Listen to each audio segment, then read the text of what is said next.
Hello everyone. सो तीन companies का business update आज हम डिस्कस करेंगे Q3 का। तीनों मेरे वॉच लिस्ट का वो जो हमने अपॉर्चुनिटी वाला वीडियो किया था, टॉप रैंक टॉप कैटेगरी के अंदर आई थी ये तीनों कंपनी। सो बैंक से है सीएसबी बैंक जिसका बिजनेस अपडेट डिस्कस करेंगे। देन दो एनबीएफसीज है, एक है एचडी फिनसर्व जिसका थोड़ा सा यूनिक बिजनेस मॉडल है, एंड थर्ड है आपका एल&टी फाइनेंस जिनका Q3 का बिजनेस अपडेट आया है। सो तीनों का बिजनेस अपडेट कैसा है, आगे का ग्रोथ आउटलुक, वैल्यूएशन वगैरह, ओवरऑल डील कैसी लगती है, ये सारी चीजें डिस्कस करेंगे। तो सीएसबी बैंक से स्टार्ट करते हैं। सीएसबी बैंक को Q1 की अपॉर्चुनिटी वाले वीडियो में हमने डिस्कस किया था, जहां पे हमने देखा था कि इस बैंक को रडार पे रखने लायक ये बैंक है। उस टाइम पे इतने इंटरेस्टिंग प्रोस्पेक्ट्स इसके नहीं लग रहे थे, लेकिन देन हमने Q2 में लास्ट मंथ हमने इसका डिटेल एनालिसिस किया कि अगर मुझे मीडियम टर्म के पॉइंट ऑफ व्यू से बैंकिंग में अगर कोई बेट देखना है तो सीएसबी बैंक बहुत अच्छा लगता है, ग्रोथ वगैरह बाकी सारे मैट्रिक्स को देख करके। सो अब इनका Q3 का अपडेट देखते हैं कि इस क्वार्टर के अपडेट कैसे आए हैं बैंक के। सो डिपॉजिट अगर हम देखें तो इसमें 21% के आसपास की ग्रोथ है। कासा सिर्फ इनका 3% से ग्रो किया है, एंड हमने ये एनालिसिस में भी डिस्कस किया था कि ये इनका जो है वो वीक पॉइंट है। कासा रेशियो इस बैंक का अर्ली 20s में है, 21, 22, 23%। और इसको अगर आप कंपेयर करोगे स्मॉल फाइनेंस बैंक जैसे उज्जीवन हो गया, इक्विटास हो गया, उनसे भी ये बैंक जो है अंडर परफॉर्म करता है। तो ये एक इनका वीक पॉइंट है, इसको इंप्रूव करने की जरूरत है। इनफैक्ट अगर आप इनका रिटेल पार्ट भी देखोगे टोटल डिपॉजिट का, तो सिर्फ 55-56% जो इनका डिपॉजिट है वो रिटेल से आता है, यानी बल्कि डिपॉजिट पे डिपेंडेंसी ज्यादा है। इन जनरल ये 70-80% के आसपास होना चाहिए, तो वहां पे इंप्रूवमेंट का बहुत ज्यादा स्कोप है सीएसबी बैंक के लिए। देन लोन बुक की अगर हम बात करें तो यहां बहुत अच्छी परफॉर्मेंस है। 29% की लोन बुक ग्रोथ है बैंक की, एंड मेजरली इसको जो ड्राइव किया है वो बैंक के गोल्ड लोन वाले बुक ने किया है। 46% की ग्रोथ है बैंक के गोल्ड लोन के अंदर। अब गोल्ड लोन इनका पहले कंट्रीब्यूट करता था 40-45%, अब आप देखोगे मोर देन 50%, लगभग 51% जो बुक है बैंक का वो गोल्ड लोन हो चुका है। टोटल बुक है 37,000 करोड़ और उसमें से 19,000 करोड़ आपका गोल्ड लोन से आता है। तो ये ओवरऑल इनका Q3 का अपडेट है, अच्छा अपडेट है। मेन जो सीएसबी बैंक का जो प्रॉब्लम तो नहीं बोलेंगे, जो चैलेंज चल रहा था इनके साथ में पिछले कुछ सालों से, कि बैंक का एसेट क्वालिटी हो या लोन बुक ग्रोथ हो, डिपॉजिट हो, ये सब ठीक ठाक चल रहा है, लेकिन जो इनकी अर्निंग ग्रोथ है उसमें इतनी अच्छी इंप्रूवमेंट हमको नहीं देखने को मिली। और उसका रीजन क्या है कि बैंक ने काफी एग्रेसिवली एक्सपेंशन किया है पिछले 2-3 सालों के अंदर। जो इनका विजन है 2030 का, एक पैन इंडिया बैंक इनको बनना है, तो उसमें इन्होंने केरला से निकल करके अगर आप देखोगे, चाहे नॉर्दर्न रीजन हो, दिल्ली एनसीआर हो गया, ईस्टर्न रीजन हो गया, इन सारे एरियाज में बहुत ज्यादा एक्सपेंशन किया है। एनुअली आई थिंक 100 के आसपास ये ब्रांचेस ओपन करते थे, तो उसमें कॉस्ट इनकी काफी ज्यादा इंक्रीज हुई है। फिर पहले बैंक का कुछ लिमिटेड प्रोडक्ट्स पे फोकस था, जैसे अभी भी आप देखोगे तो गोल्ड लोन 50-51% है, लेकिन आगे चल के अगले 2-3 साल के अंदर आपको दिखेगा जो गोल्ड लोन है ना, उसका मिक्स कंसिस्टेंटली नीचे की तरफ जाएगा। अब ये नेगेटिव नहीं है इनके केस में, क्योंकि जब आप एक बैंकर को देखते हो, एक बैंक को देखते हो जिसको पैन इंडिया बैंक बनना है, तो आपको ज्यादा से ज्यादा कस्टमर्स को अट्रैक्ट करना है, तो वो आप सिर्फ एक दो प्रोडक्ट के बेसिस पे नहीं कर सकते। आपको वहां पे जो बास्केट ऑफ प्रोडक्ट्स होता है, जैसे कार लोन हो गया, होम लोन हो गया, लोन अगेंस्ट प्रॉपर्टी हो गया, क्रेडिट कार्ड हो गया, ये सारे प्रोडक्ट जो है रिटेलर्स के, वो आपको आपके पास में होने चाहिए। तो उस पर इन्होंने काम किया है पिछले कुछ सालों में, और आई थिंक FY27 से इनके जो बड़े बड़े ब्रांचेस है वहां से ये सारे प्रोडक्ट्स का कंपनी उनको सेल करना स्टार्ट करेगी। सो अगले 4-5 साल के अंदर गोल्ड लोन जो अभी हमको 50-51% दिख रहा है, वो इनका 25 से 30% के बीच में चला जाएगा। रिटेल का मिक्स बढ़ जाएगा और साथ में बिजनेस बैंकिंग रहेगा, तो एक अच्छा डाइवर्सिफाइड पोर्टफोलियो बैंक का बन जाएगा नेक्स्ट 3 to 5 ईयर्स के अंदर। तो अच्छा विजन है। और अर्निंग ग्रोथ जो इनकी नीचे की तरफ थी मेनली ओपेक्स की वजह से, वो भी हमको FY27 ऑनवर्ड्स उसमें भी इंप्रूवमेंट दिखना स्टार्ट होगा, क्योंकि जो बड़ा इन्वेस्टमेंट था वो ये बैंक कर चुका है। टेक के ऊपर इन्वेस्टमेंट करना था, मोबाइल बैंकिंग के ऊपर इन्वेस्टमेंट करना था, प्रोडक्ट इनोवेशन के ऊपर इन्वेस्टमेंट करना था, ये सारा बैंक का हो चुका है। इसीलिए लास्ट मंथ हमने इसको डिटेल में डिस्कस किया था कि यहां से एक अच्छा बेट लगता है अगर मैं मीडियम टर्म का पॉइंट ऑफ व्यू लेके चलूं। माइट भी मुझे अगले 1-2 क्वार्टर में इनका अर्निंग ग्रोथ बहुत फास्ट नहीं दिखे, जैसे हम कुछ माइक्रो फाइनेंस कंपनीज के अंदर देख रहे हैं अभी, वैसा अर्निंग ग्रोथ इनका नहीं दिखे अगले 1-2 क्वार्टर में। लेकिन FY27 का जो सेकंड हाफ होगा, Q3 Q4 वगैरह, उसमें बैंक की अर्निंग ग्रोथ अच्छे से इंप्रूव होनी स्टार्ट हो जाएगी, जैसा इनका गाइडेंस है। कॉस्ट टू इनकम इनका आई थिंक अभी मोर देन 60% है, तो कॉस्ट टू इनकम नीचे की तरफ आएगा, ओपेक्स वाला पार्ट नीचे की तरफ जाएगा, और प्रॉफिट आपका ग्रो करना स्टार्ट करेगा। एसेट क्वालिटी तो हमेशा से इनका स्टेबल रहा ही है। पूरा माइक्रो फाइनेंस का जो खराब साइकिल गया उसमें इस बैंक को कहीं कोई प्रॉब्लम हुआ नहीं है। 40-50 बेसिस पॉइंट का इनका क्रेडिट कॉस्ट रहता है, यही इनका आगे का भी गाइडेंस है। आपका जो ROE है वो ऑलरेडी इनका 14-15% है। मैनेजमेंट का कहना है कि इसी रेंज में हम इसको रखेंगे, 14-15-16% के आसपास ROE इंप्रूव होगा। ROE आई थिंक इनका अभी 1.5% के आसपास है, और मैनेजमेंट का टारगेट है कि 1.8 से 2% तक हमारा ROE जाएगा। एंड हमने बार बार डिस्कस किया इस चीज को कि कोई भी बैंक अगर ROE उसका 2% के आसपास होता है, ROE उसका मिड टीन के आसपास हो, एसेट क्वालिटी में कोई प्रॉब्लम है नहीं, क्योंकि आप आगे भी अनसिक्योर्ड की तरफ नहीं जा रहे, माइक्रो फाइनेंस की तरफ नहीं जा रहे, आप और रिटेल सिक्योर प्रोडक्ट्स को और एक्सपैंड करोगे, डाइवर्सिफाइड पोर्टफोलियो होगा, स्टेबल पोर्टफोलियो होगा।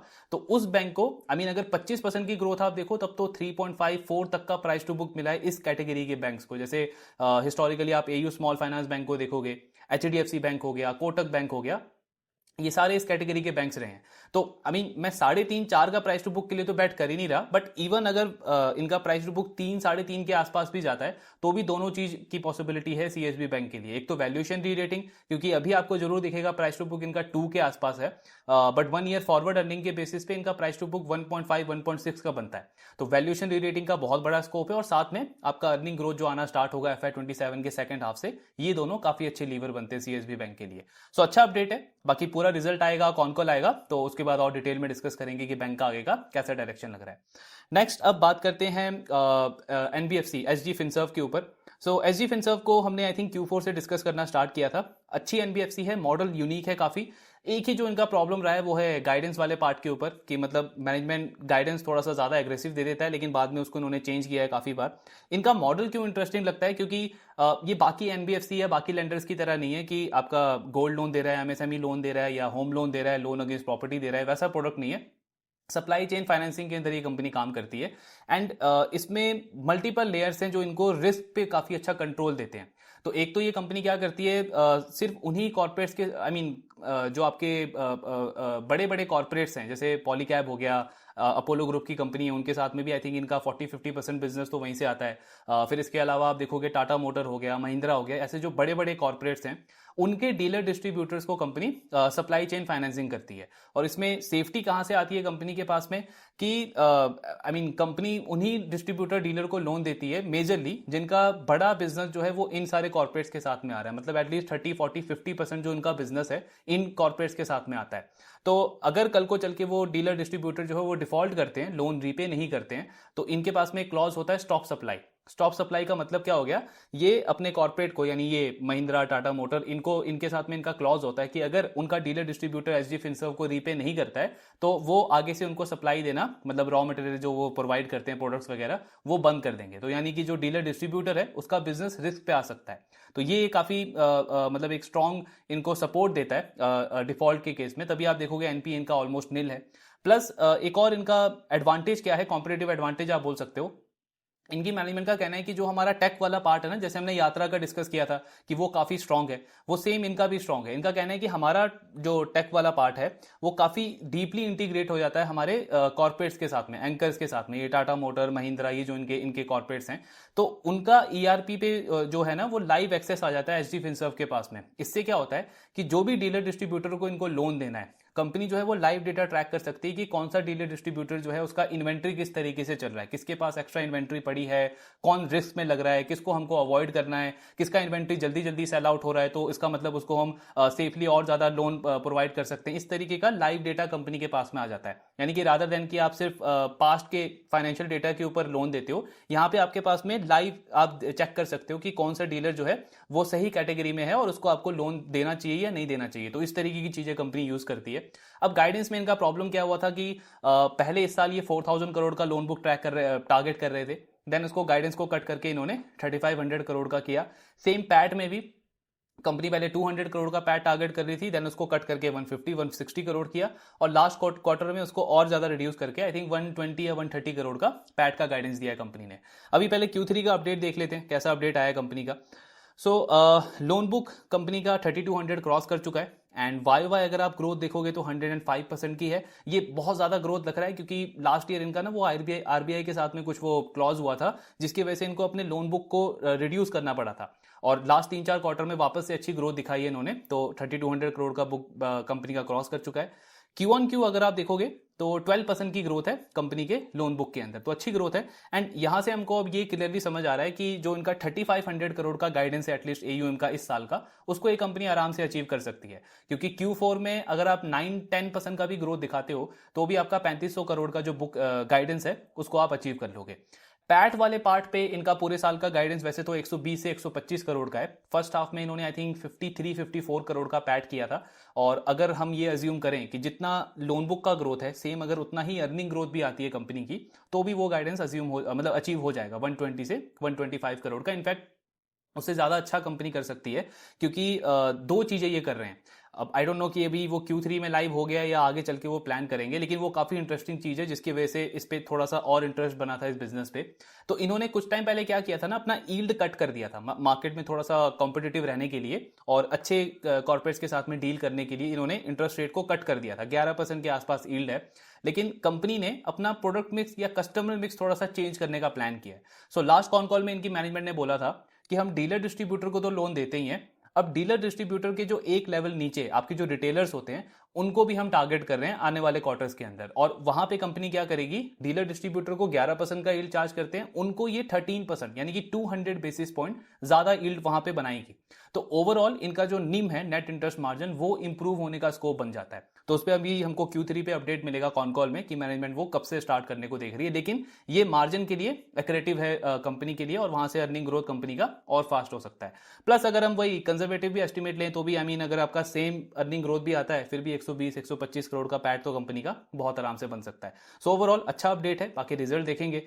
वैल्यूएशन आप देखोगे तो अभी प्राइस टू बुक 2.1 के आसपास है करंट वैल्यूएशन अगर हम देखें, और जिस तरीके की ग्रोथ है, आरओई का टारगेट है इनका कि मिड टू हाई 10 हमारा जाएगा, 16 से 18% का आरओई। आरओए तो ऑलरेडी इनका 4% के आसपास का है। तो इस तरीके के जो मैट्रिक्स हैं ये ऑब्वियसली किसी भी एनबीएफसी के लिए डिजर्व करते हैं कि वो 3.5-4 का प्राइस टू बुक तो मिनिमम जाए। लेकिन हाँ, अभी बहुत अर्ली है, मॉडल अभी जस्ट बिल्ड होना स्टार्ट हुआ है, लेकिन अच्छे ट्रैक पे है। बिल्कुल रडार पे रखना चाहिए। एक अच्छी डील है एसजी फिनसर्व के अंदर भी। बाकी जब रिजल्ट कॉन कॉल आएगा और डिटेल में इसको डिस्कस करेंगे।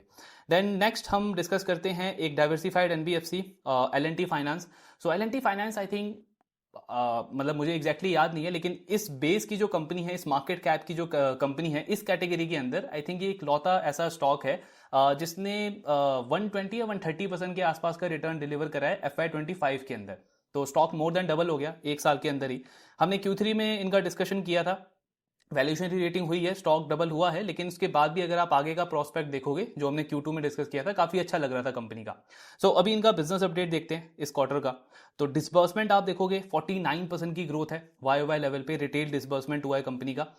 सबसे जो फास्ट ग्रोथ देखने को मिली है वो है रूरल बिजनेस फाइनेंस। ये rural business finance by the way आपका वही माइक्रो फाइनेंस ही है, और ये माइक्रो फाइनेंस कंपनीज के लिए भी एक बहुत पॉजिटिव इंडिकेटर है। आप वाई ग्रोथ देखो तो ऑलमोस्ट आई थिंक 45-46% की ग्रोथ बनती है कंपनी की माइक्रो फाइनेंस के बुक के अंदर।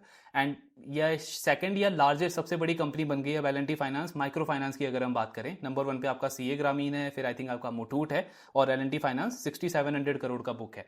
ये पॉजिटिव क्यों है माइक्रो फाइनेंस के लिए, क्योंकि पहले हम सुनते थे इनकी मैनेजमेंट से, पूरे माइक्रो फाइनेंस की मैनेजमेंट से, कि आपका जो एसेट क्वालिटी वाला पार्ट है उसका जो वर्स्ट था वो पीछे जा चुका है, और आगे चल के एसेट क्वालिटी में इंप्रूवमेंट की बात हो रही थी।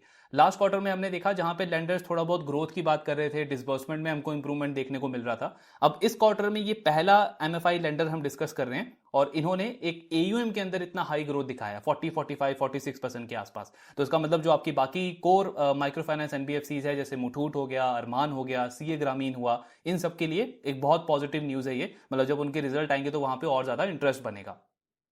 देन फार्मर फाइनेंस, सेम इन्होंने लास्ट क्वार्टर में बोला था कि लोगों ने परचेजिंग थोड़ी सी रोक दी अपनी जीएसटी कट की वजह से, तो Q3 में आपको रिजल्ट दिखेगा। इस क्वार्टर में अच्छा ग्रोथ है।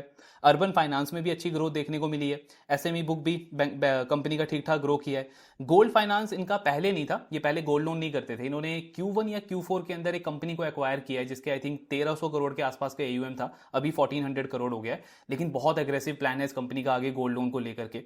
फिर टोटल रिटेल बुक अगर हम देखेंगे कंपनी का, तो उसमें 21% की एयूएम ग्रोथ देखने को मिली है। तो एल&टी फाइनेंस का जो सबसे बड़ा जो टर्न अराउंड हुआ है वो मैनेजमेंट चेंज, जो हमने पहले भी डिस्कस किया। सुदीप्तो रॉय आई थिंक उनका नाम है, जो एमडी एंड सीईओ है इस कंपनी के अभी करंटली, उन्होंने ये पूरा टर्न अराउंड लीड किया है। लक्ष्य 2026 गोल उन्होंने दिया था मार्केट को जब वो सीईओ बने थे, आई थिंक 2022-23 की बात है। 2026 में ये जो उनका टारगेट था वो कंप्लीट हो जाएगा। कुछ मैट्रिक पे उन्होंने वो टारगेट अचीव कर लिया है, जैसे रिटेलाइजेशन। जब उन्होंने टेक ओवर किया था तब ये जो कंपनी है वो होलसेल लेंडिंग ज़्यादा करती थी, रिटेल बहुत कम था। आज आप देखोगे तो 98-99% जो बुक है वो कंपनी का रिटेल बुक है, बाकी होलसेल उन्होंने काफ़ी कम कर दिया है।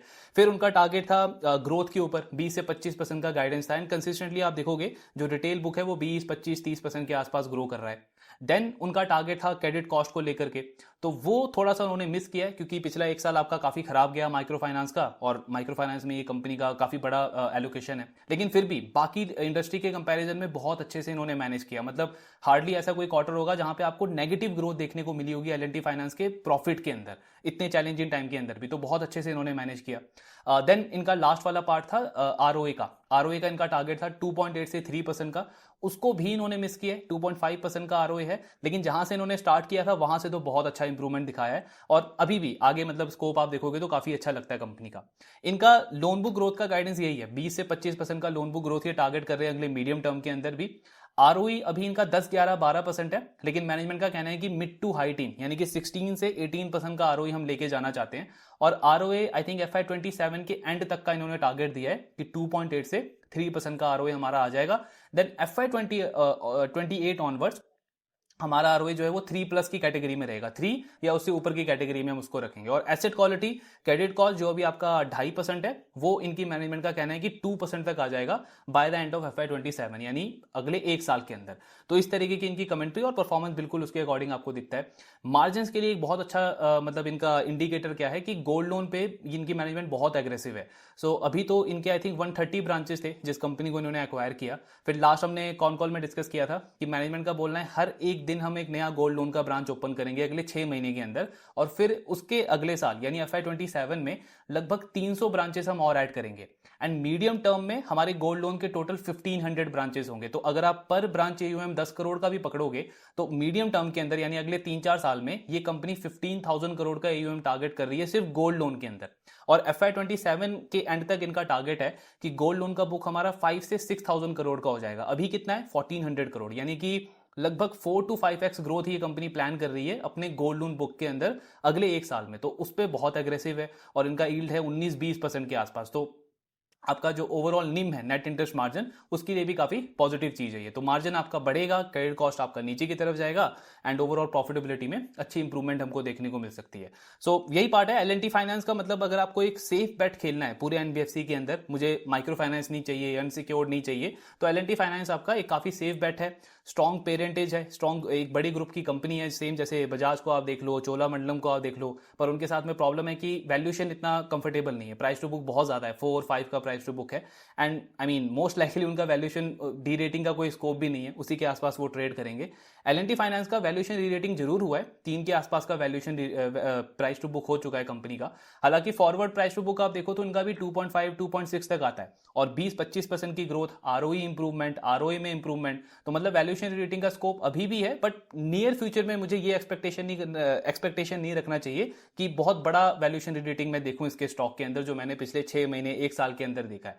बट अगर मुझे मीडियम टर्म का पर्सपेक्टिव है मेरा, तो एक अच्छा NBFC है, डाइवर्सिफाइड NBFC है, ग्रोथ स्टेबल है, पोर्टफोलियो काफी डाइवर्सिफाइड हो जाएगा, अर्निंग ग्रोथ आएगी आपके बुक के अंदर, तो ओवरऑल एक अच्छा बेट लगता है। सो ये ओवरऑल डिस्कशन था इन तीनों लैंडर्स के ऊपर। बाकी और भी कंपनीज के अपडेट्स वगैरह हैं, उसको भी डिस्कस करेंगे। आपके जो डाउट्स हैं शेयर करते रहिए। Thank you very much.